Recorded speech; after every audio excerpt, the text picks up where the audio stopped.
Assalamualaikum and good morning to all of you. How are you all? Hope so that you are fine and good by the grace of Almighty Allah subhanahu wa ta'ala. Okay, student, in the previous lecture we have discussed about the global warming so far. Okay, we have learned the two effects of fuel burning. One was acidic rain and the second was global warming. In the previous lecture we have read about the global warming. I have also sent you the animated video of global warming. I hope so that you have watched the video and your concept is crystal clear about the global warming, what is global warming and what happened in the global warming. Now open your books and let's discuss the answers of the question which I have given you in the previous lecture related to global warming and some other questions of the test yourself. Okay, students, open your books. Open page number 37. Here is the question of test yourself. First discuss this. I will discuss the answer of these questions with you, then we will go for our today's lecture. Okay, question number 1 is explain how fossil fuels cause air pollution. Explain करें fossil fuel air pollution कैसे cause करते हैं, यानी कि कैसे पैदा करते हैं air pollution. Here is the answer. When fossil fuels burn they produce harmful substances that cause air pollution. यानी कि जब फॉसिल फ्यूल बर्न होते हैं, जलते हैं, तो वो हार्मफुल गैसेस प्रोड्यूस करते हैं, सब्सटेंसेस प्रोड्यूस करते हैं डेट कॉज एयर पोल्यूशन, जो एयर पोल्यूशन प्रोड्यूस करते हैं एंड इन टर्न और उसके नतीजे में क्या करते हैं, हार्म द इन्वायरमेंट, हमारी इन्वायरमेंट को नुकसान पहुंचाते हैं. That was the first question. Okay, question number 2, name 3 gases that cause rain to be acidic. यानी कि 3 गैसेस का नाम बताएं जो रेन को एसिडिक करते हैं. ठीक है, number 1 is carbon dioxide, number 2 is sulphur dioxide, number 3 is nitrogen dioxide. Okay, these are the 3 gases which make our rain acidic. Okay, number 3, explain how acidic rain kills tree. Acidic rain कैसे दरख्तों को मार देती है. Okay, when acidic rain falls over forest पे यानी कि जंगलात पर जब एसिडिक रेन गिरती है फॉरेस्ट एरियाज़ पर, the acid release poisonous aluminium. Acid क्या रिलीज़ करता है, एसिड से क्या निकलता है, the acid release poisonous aluminium release करता है फ्रॉम द सॉइल से इनटू द वाटर में. This aluminium is taken in by the trees root, यानी कि वो रूट के ज़रिए ट्रीज़ में जाता है and so kills the tree, और ट्री को ख़त्म कर देता है या मार देता है. ठीक है, क्योंकि वो पॉइजनस होता है और जिसकी वजह से ट्री डाई आउट हो जाता है. Question number 4, what happen to the heat energy that reaches earth from sun. यानी कि हीट एनर्जी के साथ क्या होता है जो सन से अर्थ पर आती है. Okay, here is the answer. The layer of air which surrounded the earth. वो लेयर जो एयर की लेयर जिसने अर्थ को सराउंड किया हुआ है, act as an insulating layer. वो इंसुलेटिंग लेयर के तौर पे काम करती है. Carbon dioxide gas in the atmosphere absorb the heat. Carbon dioxide जो गैस है एटमॉस्फेयर में, वो हीट को एब्जॉर्ब करती है जो सन से आती है and keep it in thereby, और उसे अंदर रखती है thereby maintaining a suitable temperature for life on earth. और क्या होता है उसके नतीजे में, सूटेबल टेम्परेचर फॉर लाइफ, यानी कि ज़िंदगी के लिए सूटेबल टेम्परेचर ज़मीन पर मेंटेन होता है. Okay, number 5, explain why carbon dioxide is called green house gas और name one other green house gas. देखिए, 2 पार्ट हैं बी क्वेश्चन के. 1 पार्ट में है एक्सप्लेन करें carbon dioxide green house gas कैसे है, और दूसरा क्वेश्चन आपसे जो पूछा गया है वो ये है कि एक और कार्बन डाइऑक्साइड के अलावा किसी और ग्रीन हाउस गैस का नाम बताएं. Here is the answer.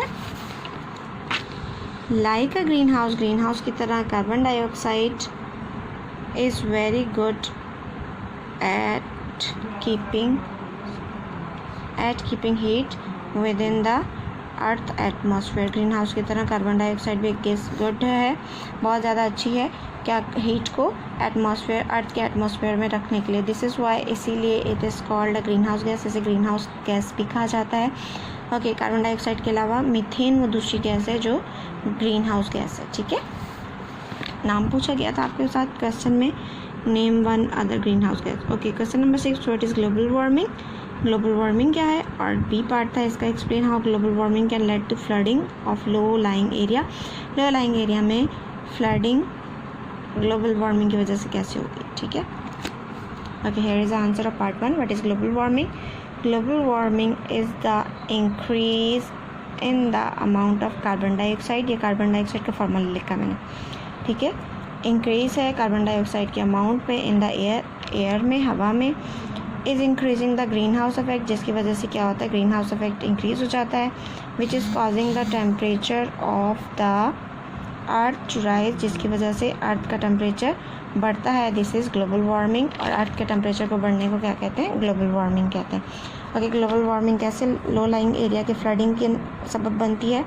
Global warming will cause the ice caps at the poles to melt, यानी कि आइस कैप्स जो ग्लेशियर वगैरह हैं पोल्स पर, उसको मेल्ट करती है global warming, which in turn will cause sea level to rise, जिसके नतीजे में सी लेवल बढ़ता है। Thus causing a change in weather pattern में चेंज आता है, जिसकी वजह से मोर फ्लडिंग विल अकर, ज़्यादा फ्लडिंग सैलाब आएंगे in the low lying part of the world. Low lying part of the world में, यानी कि जो लो लाइंग एरिया हैं उस वर्ल्ड के, उसमें ज़्यादा सैलाब आएंगे। क्यों? क्योंकि सी लेवल बढ़ गया। Okay, these were the question which I have given you in the previous lecture to be solved. Also आपने कुछ तो ट्राई की होगी, 100% ऑथेंटिक नहीं तो कुछ आपने ट्राई किया होगा। स्टूडेंट प्लीज़, आपको आए ना आए आपने ट्राई ज़रूर करना है आंसर देने का। ज़रूरी नहीं कि आपका आंसर 100% एक्यूरेट हो, ठीक है। आपने एटलीस्ट ट्राई ज़रूर करना है आंसर देने की। बाद में आप मेरे क्वेश्चंस के आंसर से अपनी करेक्शन कर सकते हैं, no issue. Again, now move towards our today's topic. Our today's topic is how long will fossil fuel last. Fossil fuel कब तक रहते हैं, ठीक है। Before moving towards the topic, I want to say कि आप अभी इसका वर्क स्टार्ट मत कीजिएगा इस चैप्टर का। आपको जब मैं PDF भेजूँगी उसको देखकर आप अपना वर्क कीजिएगा, ठीक है। क्योंकि आप लोग बहुत ज़्यादा एक्स्ट्रा क्वेश्चंस भी लिख लेते हैं, ठीक है। कुछ स्टूडेंट्स बिल्कुल आप लोगों का वर्क रैंडम हो रहा है, तो काइंडली जब मैं PDF भेजूँ तब आप काम कीजिएगा साथ, ठीक है। मैं फ्राइडे को मैं आपको PDF सेंड करूँगी, तो आप सैटरडे संडे को अपना वर्क कंप्लीट कर लीजिएगा ताकि मंडे तक मेरे पास कॉपीज़ आपकी प्रॉपर आ सकें। और जो क्वेश्चन मैं आपको इसमें टिक करवाऊँगी वही आपने PDF से उतारने हैं। काइंडली एक्स्ट्रा क्वेश्चन मत उतारें, आप अपना वर्कलोड इंक्रीज़ कर रहे हैं, ठीक है। चेक करने का प्रॉब्लम नहीं है, वो तो मैं कर दूँगी। क्वेश्चन आपने सारे ही करने होते हैं, बट आपको कॉपी में इसलिए काम उतारने का कहती हूँ कि आपका वर्कलोड कम हो। और लेकिन मैं आप लोगों से डिस्कस इसलिए करती हूँ कि आपको इन सब के आंसर्स आने चाहिए। आप चाहो तो रफ़ कॉपी में सारे क्वेश्चंस उतार सकते हो, यानी कि PDF में मैं आपको सारे क्वेश्चंस के ही आंसर सेंड कर दूँगी, आप उसे सेव कर लीजिएगा, नो इशू।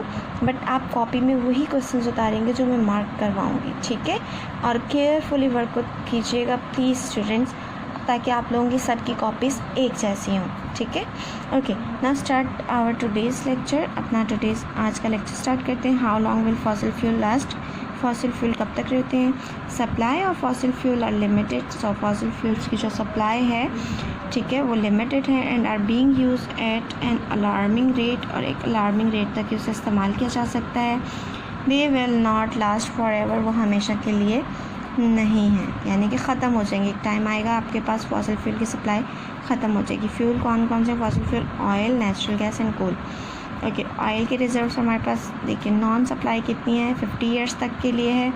और नेचुरल गैस की नॉन सप्लाई कितने ईयर्स के लिए, 70 ईयर्स के लिए। कोल हमारे पास 250 ईयर्स के लिए।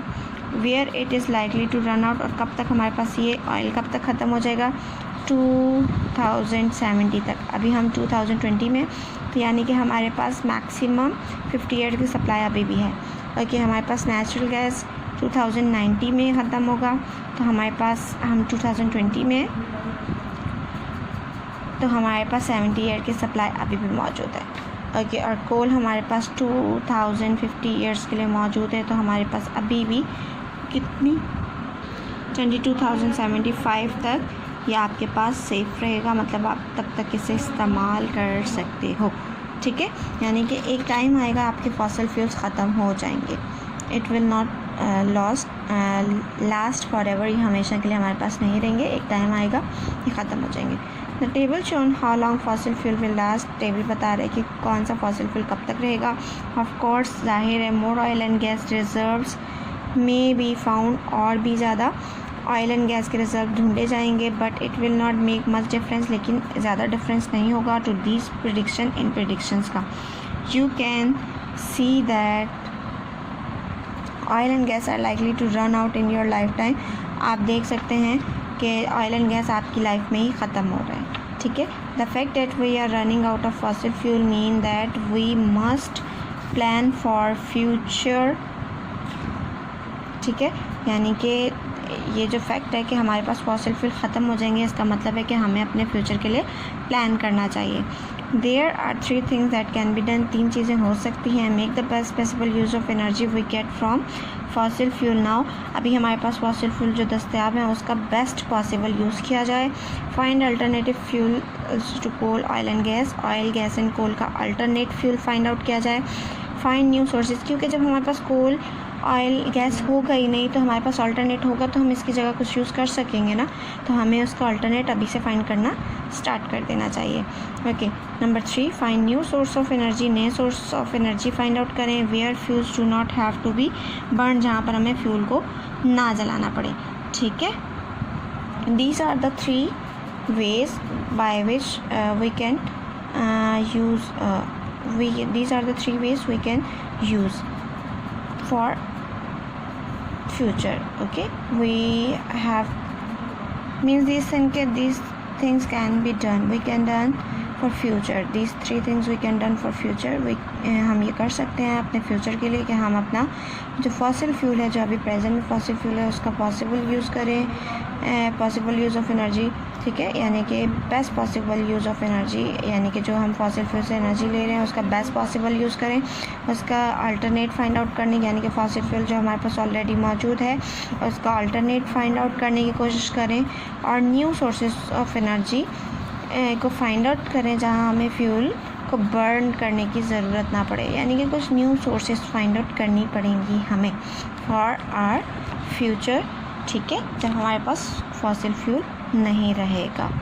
ओके